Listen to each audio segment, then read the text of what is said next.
Assalamu alaikum, fellow heartful soul. Let me ask you something. When was the last time that you did something just for you? Not for your husband or for your kids, not for your in-laws, something just for you.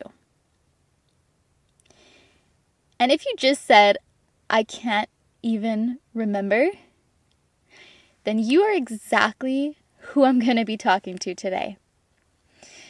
Maybe you think that focusing on yourself is selfish, but what if focusing on yourself, caring for yourself, is actually the most generous thing that you can do?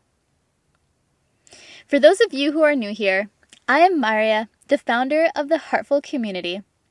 I've been through 3 marriages, years of losing myself.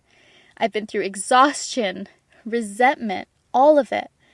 And I came out the other side beaming, radiant, and absolutely joyful. I am my most glorious feminine self. I created the Heartful Awakening Plant methodology because I wish that someone had taught me these things years ago. You don't fix your marriage by fixing him. You transform your entire life by becoming her. And that's what we're going to be talking about today. Why your transformation is not selfish. In fact, that is what leads you to be able to be selfless, to be able to serve others. It's sacred, it's necessary, and it's actually the greatest gift that you can give to everybody around you who you love. And so in the next 45 minutes, we're going to be talking about why you think working on yourself is selfish, why that's a huge misconception, what happens to your marriage and your children when you're depleted versus when you're thriving, the real reason why your husband is not changing, and spoiler, it's not what you think, and why you can't pour from an empty cup, and what to do about it. We're then going to be going through how one woman's transformation changed everything in her home without her husband changing a single thing. And at the end, I'm going to tell you about something happening tomorrow that you will not want to miss. But first, let's talk about the biggest misconception and lie that you have been told. Firstly, perhaps you feel like you just don't have time for yourself. There are too many things to do, too many things on your checklist. Your kids are demanding, your husband needs things, your family's asking things of you, right? Maybe you're working and you're taking care of the house. You have way too much on your plate. But my dear heartful soul, you don't have time not to take care of yourself. When you're running on empty, you're snapping or yelling at your kids, and you're feeling resentful to your husband, crying in the bathroom, right? This is not the you that your family needs. This is not the you that is gonna light up your house and light up the ummah. Right? Healing starts from your house, from your home, from inside of you. Right? If you think that you're being selfless by martyring yourself, you're actually making everybody around you miserable. Because what's around you on the outside is simply a reflection of what's on the inside of you, yourself. And so your exhaustion is also contagious. Your resentment that you feel for others, the contempt, like, why am I doing everything? He's a good for nothing, right? This is toxic, and your depletion is affecting everybody. And so the lie that you're believing is that you have to put everybody else first because that's what a quote-unquote good Muslim woman does. But no, a good Muslim woman, she puts Allah first, right? She puts Allah first, and Allah requires you to take care of yourself. to care for you, to make sure that you're thriving, right? You put Allah first, then yourself, and then everybody else. Because you cannot serve from a place of depletion, exhaustion, fatigue, burnout, right? You can only serve from overflow. Because when you're resentful, people are not going to want you to do things for them anyways, because they know that you're going to be bitter about it after, right? But when you put yourself first, you put Allah first, your relationship with Allah, your roots, right? And then you take care of yourself, right? You're making sure that you're okay, you're doing things for you, you have self-care, you have your routines in place, right? You have little rituals that you do every night before sleeping, right? When you have those things in place, only then do people feel happy taking from you, right? That they'll be happy if you do things for them because they know that you're not doing it and then gonna feel bitter about it. They know that you're doing it from love, right? But doing things and helping and serving others from a place of love requires you to first love yourself. Because when you're depleted, the truth is that you're going to be irritable, you're going to be short-tempered with others, you're going to feel resentful, right? And when you are full, you've taken care of yourself, right? You feel like your most radiant self, right? You're in your femininity. That's when you're going to have patience. That's when you're going to have energy to give. That's when you're going to have joy in your life. And so which version of you do your kids deserve? Right? Which version of you does your husband deserve? And so you think you're being selfless by martyring yourself, but you're actually robbing your family of the radiant, joyful woman that they deserve and that they want. So now let's get into, what does depletion actually look like? What does it mean to be depleted, exhausted, resentful, all these words I keep throwing out there, right? So depletion is another way of saying that you're burnt out, okay? You're going on full throttle every single day, just go, do, check off my to-do list, right? And you don't stop. You've become someone who works on autopilot, almost like a robot, right? You're going through the motions, but you're not like feeling it, right? And what this does to your marriage is that every little thing that your husband does or doesn't do is going to irritate you like crazy. And you start managing him as if he's another child of yours, right? Because you're exhausted and you're not thinking straight, right? Like if you haven't slept properly, right? You haven't even taken care of your skin, right? You're not reading books, you're not doing anything for you, leisure time, going for walks, all of this, right? Then doing things for your family, even intimacy, is going to feel like a chore because you're emotionally checked out, right? Your cup is empty, your light is gone. And then you're going to resent your husband constantly because you're like, I'm doing all of this and I'm exhausted, right? But being exhausted is a choice. It is in your control, right? And what depletion does to your children, right? When you're with your kids and you're in this place of just giving and caretaking for other people, right? You're going to snap at them. You're going to have less patience. You're going to like resort to yelling. You're going to be stressed and anxious, and kids feel it because kids absorb your energy, right? Even if you try to hide your anxiety or hide your stress, kids can still feel through it. And when you haven't cared for you, what happens is that you're physically present with your kids, but you're emotionally absent. And again, your kids are gonna feel it. Like, our mom is here, but like she's not really here, you know? Like resorting to scrolling on your phone, or like you hear your kids, you're not really paying attention, right? They tell you something and you have to ask them to repeat it because you didn't really hear it properly. And then not only that, when your kids know that you're depleted or tired or exhausted, they're going to be walking on eggshells around you. And this is like the most devastating part of it all, is that we're hurting our kids without even realizing it. Like, we're trying so hard to be the best we can, but we're actually causing harm to others by neglecting ourselves. And now, what does it do to us? So it harms your relationship with your husband, right? When your cup is empty, it harms your children. They don't feel loved. They don't feel seen. They don't feel like you're present. And now, what does it do to you, right? So now it gets to a point where you can't even recognize yourself anymore, right? You've lost yourself. You've lost the color in your face. Like, you've lost the magic in your personality. It's gone because you're living in survival mode.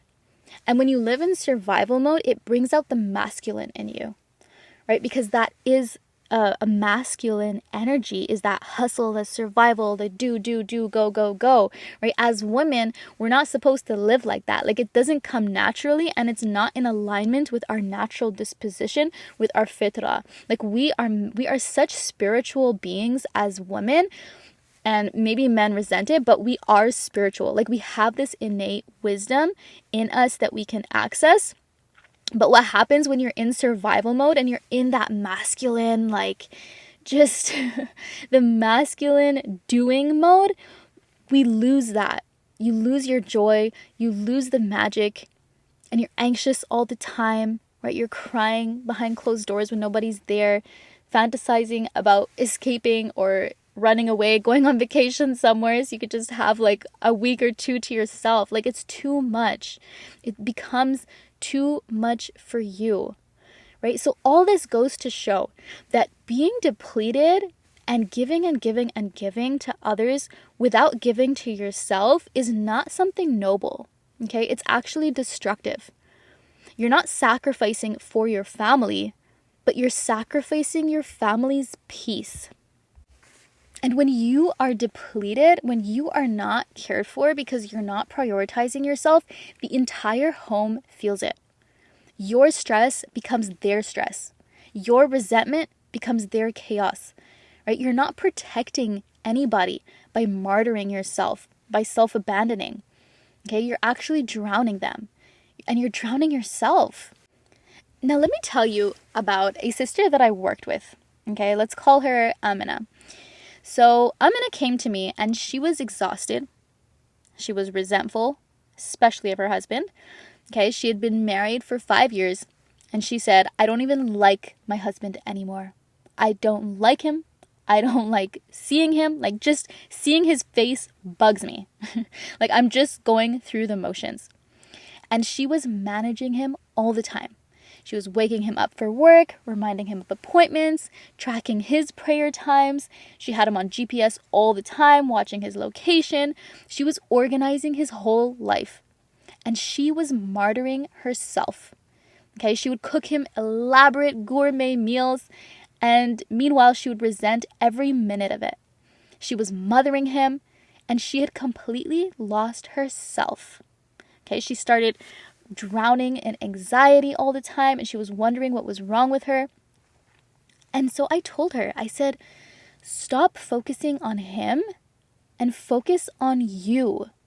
Become rooted in Allah, right? Become so rooted in your Creator that nothing else can shake you. That's the most important thing in your life, your spirituality, your well-being, physical, mental, emotional. Like, do things that you want to do. What do you even like to do? Right? Like, reclaim your sovereignty. Right? Build boundaries with people. Build boundaries with your husband. Like, if you come home past this time, like, sorry, I can't cook at that time because my bedtime is before then. Right? And she thought that I was crazy. She was like, but if I stop managing him, everything is going to fall apart. He's going to miss his stuff. He's going to miss his work, right? He's not going to wake up on time. And I said, let him, right? Let him. And so she ended up doing the work. She went through the roots. She stopped trying to control the outcomes or who he is, right? She surrendered to Allah, that whoever my husband is meant to be, like, that is Allah's plan for him, right? Next, she worked on her stem, right? So she stopped waking him up. She stopped managing him. Now she prioritized her own sleep, her own health. She started listening to her intuition more instead of just reacting from resentment and anger, right? And then she was able to set boundaries. This is stage 4, the thorns, right? She communicated her Islamic rights to him. She was like, you need to be providing for me. Like, this is not okay, right? And then finally, she started serving from overflow, right? Even if she didn't feel respect in the moment, right? She was able to act respectful because she was full. She was whole, right? Now she was cooking for him joyfully, not resentfully, because she was protected with her boundaries. She was safe. She was safe to be her feminine self. Within 3 months, everything changed. But here's the thing. Her husband didn't change a single bit, right? So what changed was her. She stopped resenting him because she was no longer depleted. She wasn't martyring herself, self-abandoning, right? Self-sacrificing for him. She stopped managing him now because she trusted Allah with his journey. He's his own human being. He was okay before I met him, and he's okay now too. Right? She stopped losing herself because she knew who she was now. She knew what was important to her. She knew what things lit her up and did more of those. And you know what happened? He started pursuing her. Right? He got interested in her. She became magnetic. He became attracted to her again. Right? He started helping out more. Not because she was nagging him anymore, but because she was not nagging him. He wanted to help. Right? He started treating her with more respect, because she was finally respecting herself. Like, ladies, the way that we treat ourselves is how our husbands learn to treat us, right? And now even her kids became happier because their mom was happy, right? Like, the mom is the centerpiece of the entire household. Her emotions affect everybody's emotions in the house. She sets the environment and the atmosphere of the home. Not the husband, not the kids, it's her. And now she said to me that her husband treats her differently now. And she said, but I didn't change him. I changed me. And then everything else shifted. And this is because when you transform, the entire ecosystem shifts in your life. Not only your family life, like everywhere you go, when you master these 5 stages, or especially the first 4, right? You have your roots, you're relying on Allah, you are sovereign, like you know who you are and you honor her. And now you have access to your intuition and your wisdom, and you're responding to situations rather than reacting.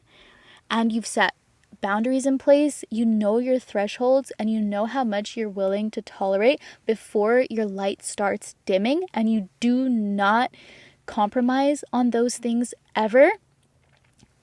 That's when you bloom, right? That's when you become your heartful, radiant self that everybody wants from you anyways. Like, your husband loves that version of you. Like, that's the version of you that was there when he first married you.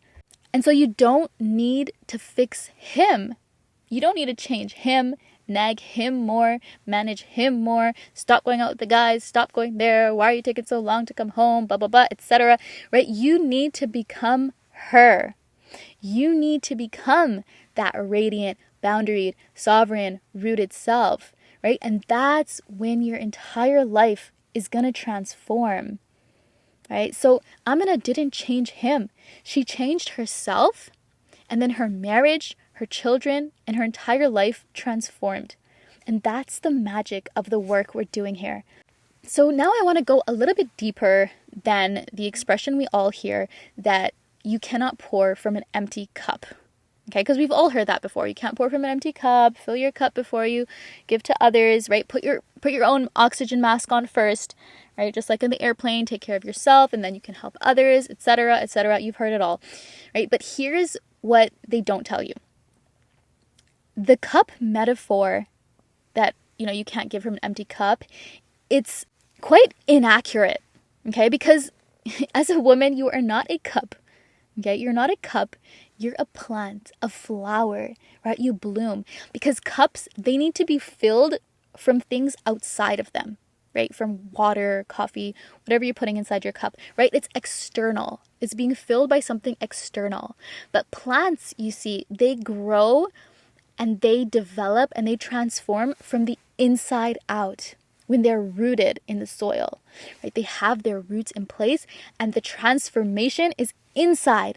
That's what helps them bloom, not anything externally. Okay. And that's why I teach using the Heartful Awakening Plant, because you don't need anybody else to fill you up. You don't need anything else. Everything is in you. The wisdom lives inside of you, right? You need your roots in Allah. That's your foundation. You need a stem, right? This is your sovereignty, knowing who you are, taking care of yourself, having self-respect, right? Making sure that you care for you. Next, you need leaves, right? This is listening to your intuition, listening in to Allah's signs around you that He sends you, right? Listening and watching other people so that you can respond to what's actually going on rather than reacting to what's on the surface. Then you need your thorns. These are the boundaries that protect you, your thresholds, how much you're willing to give and tolerate and how much you are not, and respecting and honoring those, because that's what's going to protect you. You have your own back when you've reached that stage. Okay? And then that's when you can finally flower and show up in the world with those soft petals, right? That's your radiance, right? That's the happiness that you're going to feel, the serenity, the service that you can do for others from a place of overflow, right? From a shining place, not from a dull, bitter, resentful place. And this is why the plant metaphor is much better than the cup, because you're not waiting around for somebody else to fill you up. You're not waiting around for something in your environment outside of you to change, because that is outside of your control, right? When you try to make your growth depend on something that is out of your control, that is when you lose your feminine power, right? You are growing from within. You are growing from inside of you, accessing your intuition, accessing your deep knowing. You know inside already what you need. You know inside already what's bringing you down. You just need the courage to actually act on that knowledge. And that is what we're here to do. Now you're rooted in Allah. Once you've gone through these stages, you're rooted in your Creator.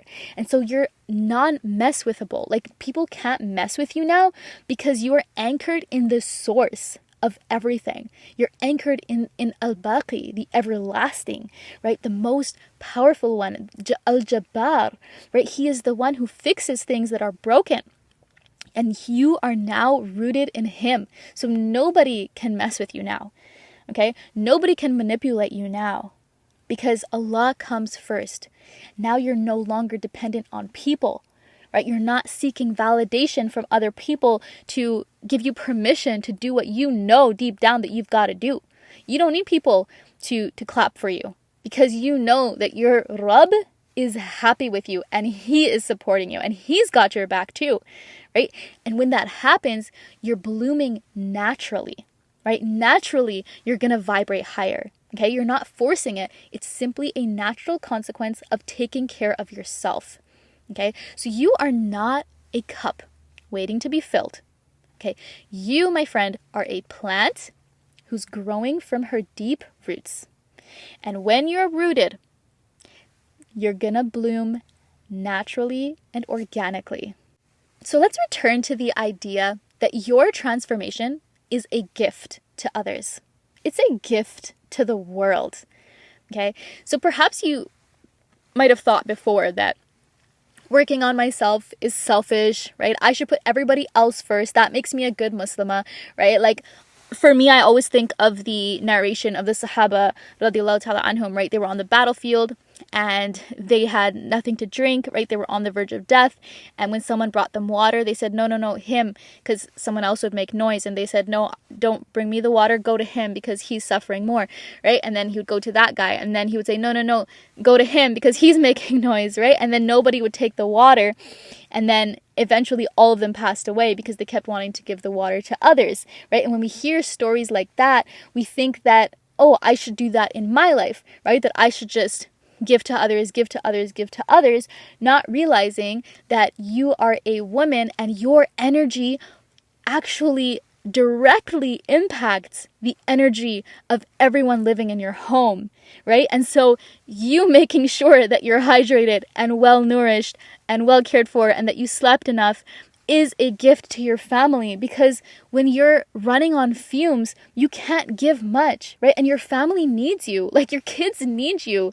Like, you are their mother, and how they remember their childhood is going to be dependent upon how you showed up, right? Like, in the battlefield, that's a different thing, right? They're there fi sabilillah, and they know that they're there for that purpose, right? Not only that, like, they're men, right? We are women. Like, we are made to be protected.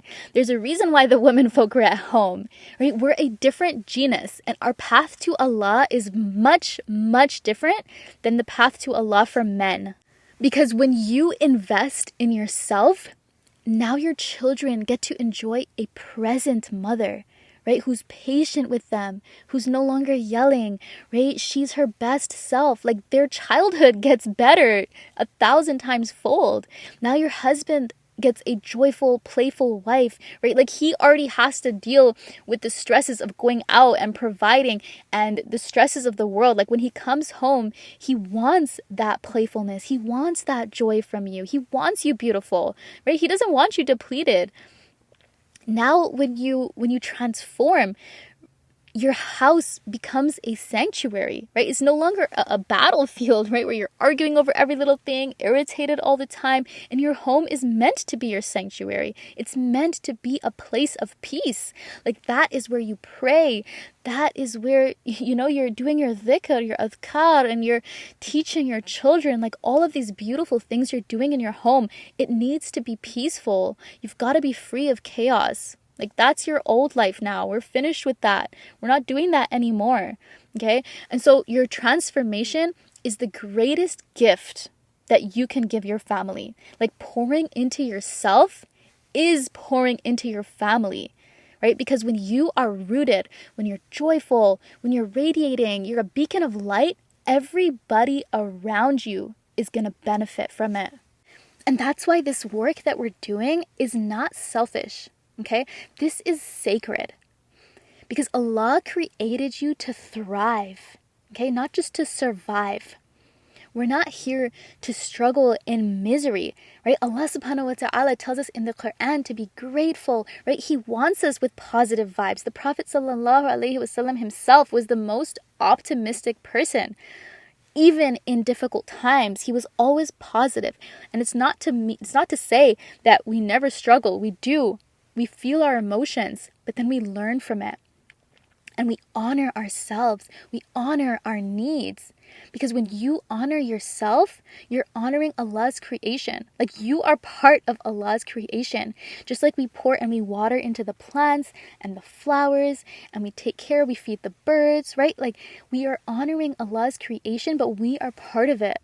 And it's important that you take care of yourself, because other people can't. Right? Like, your husband himself, like, he's got to go out and work. He's not going to care for you and buy you that facial that you need. Like, it's not on his mind. So you've got to go out and do it.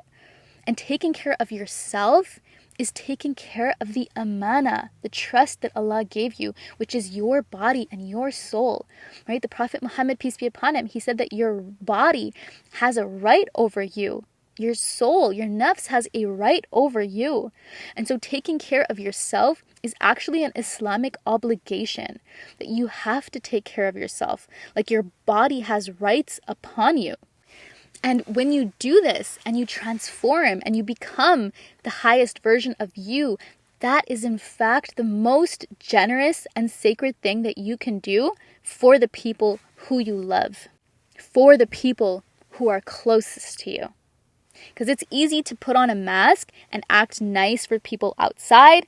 It's more difficult to do so when you're at home and nobody knows what's going on really outside of your home, right? But that is where it matters the most. And so now back to your husband. So if you want him to change, you've actually got to stop trying to change him. And I know that sounds counterintuitive, but that's just how it works. Because the more you try to control him, the more he's going to resist. Okay? Like, no man ever listened to something his wife said and was like, yeah, you're right. I think I'm just going to change my whole life and all my habits because of what you just said that enlightened me. Like, never ever in the history did that probably ever happen. Okay? Because men are not wired that way. Okay? The more you manage him, the less he's going to respect you. Okay, the more he's going to want to spend time away from you because he doesn't want a mother at the end of the day. He wants a partner, right? Kind of like a girlfriend, but wifey material. Okay, that's what guys want. And so the more that you mother him, the less attracted he is to you.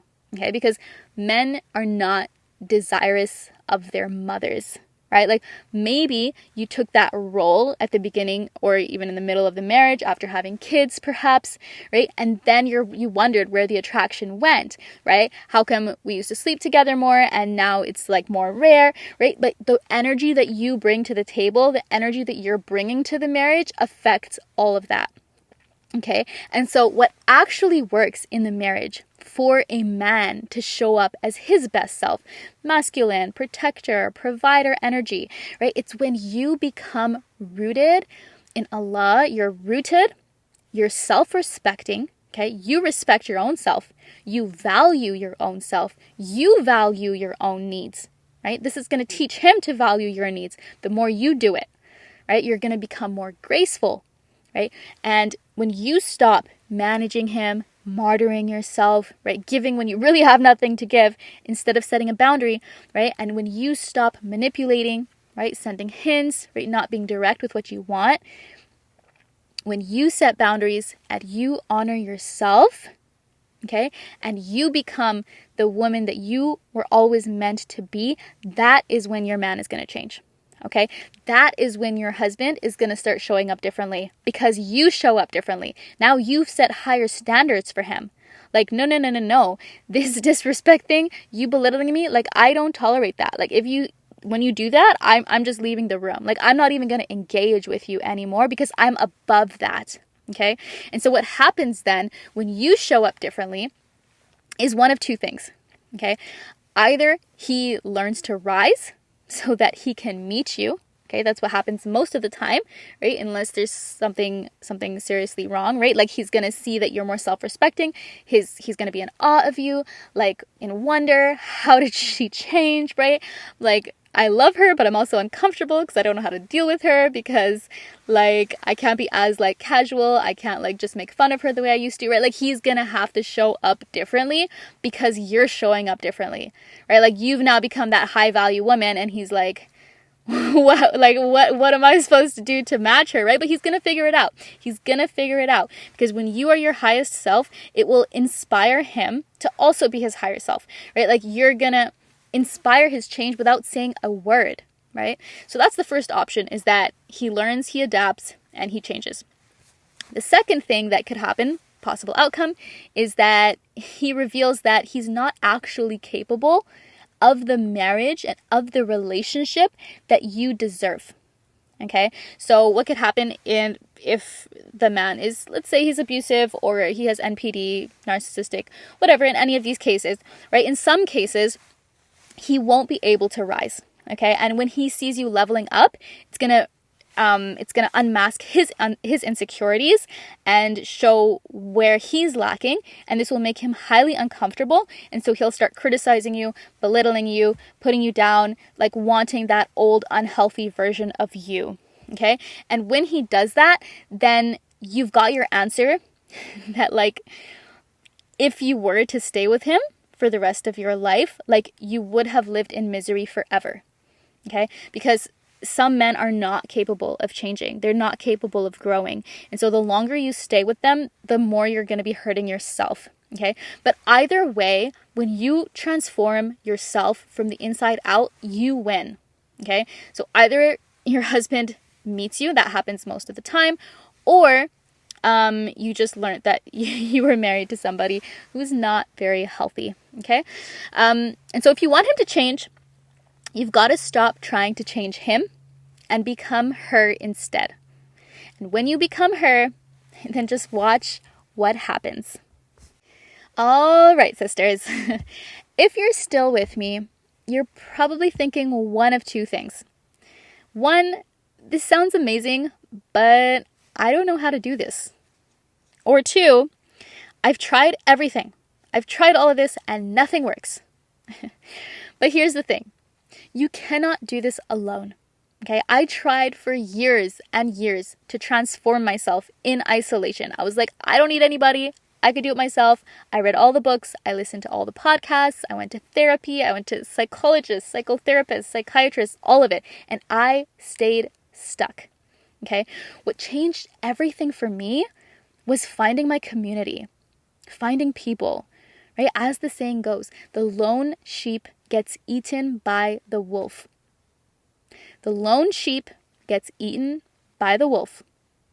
You need sisters who understand you, who can relate to you, right? And sisters who you can relate with.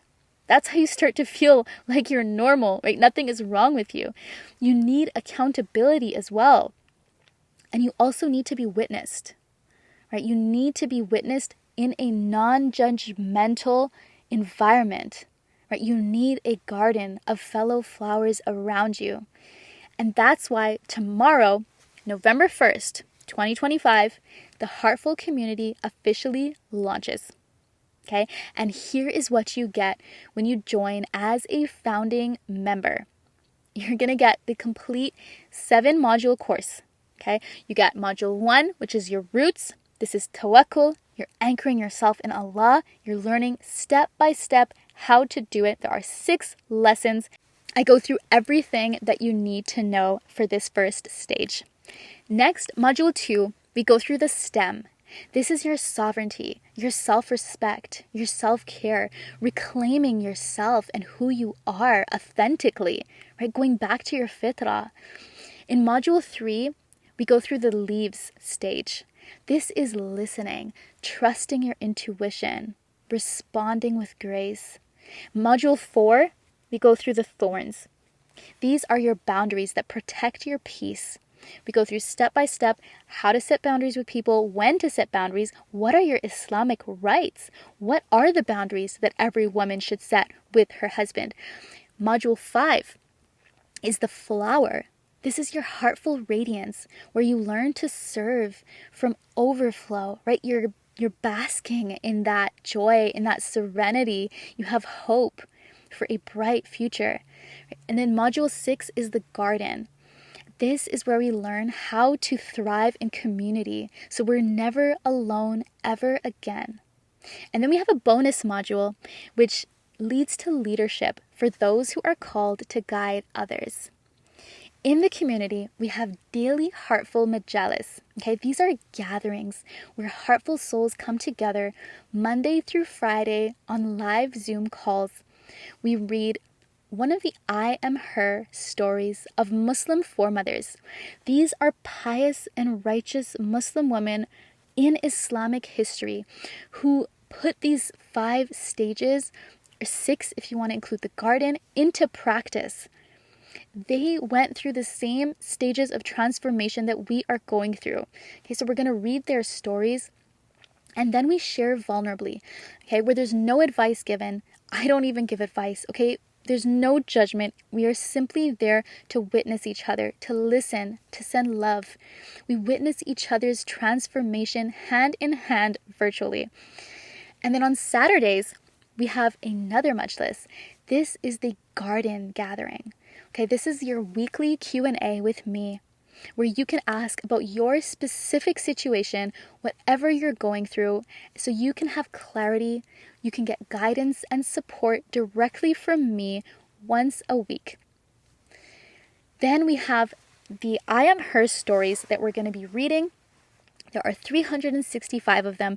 These are daily stories of Muslim women who lived these 5 stages. Okay, and this is proof that this path is ancient. Okay, it's blessed and it works. Then you have daily chats in the community, okay, with sisters who get it. They get you. They've been there. Okay, we've all been there. Okay, this is where we share our wins, our struggles, our breakthroughs, our enlightenments. And you never have to feel alone again because we're here with you 24/7. And all of this for only 47 Canadian dollars a month. That's like less than 35 US dollars. That's less than 2 lattes a week. And for founding members who join, they lock in this price forever. Okay, this is half price of the normal cost of the program. It's $95. And so listen, I know that you're scared. I know that you're thinking, what if it doesn't work for me? What if I don't have the time for all these calls and lessons? What if my husband doesn't support this, right? And these are the exact thoughts that are going to keep you stuck. Because the truth is, you don't need more time. You need to make time. You need to prioritize you, right? You don't need his permission. You need your commitment. And it will work if you show up, okay? And this is not theory. This is lived experience. It's mine and countless other women. And you've been trying to do this alone for how long? How long has it been? Months? Years? And how's it working out? Tomorrow, you can choose differently. You can choose community. You can choose transformation. You can choose to become her. The Heartful Community launches November 1st, so join us at community.heartfulmuslima.com. Be a founding member and lock in $47 a month forever. Remember, the lone sheep gets eaten by the wolf, so join us in the garden. If this episode resonated with you, share it with a sister who needs to hear it. And I'll see you tomorrow inside the Heartful Community. Until then, remember that when you thrive, everything thrives. Your transformation is not selfish. It's sacred. Until next time, stay heartful.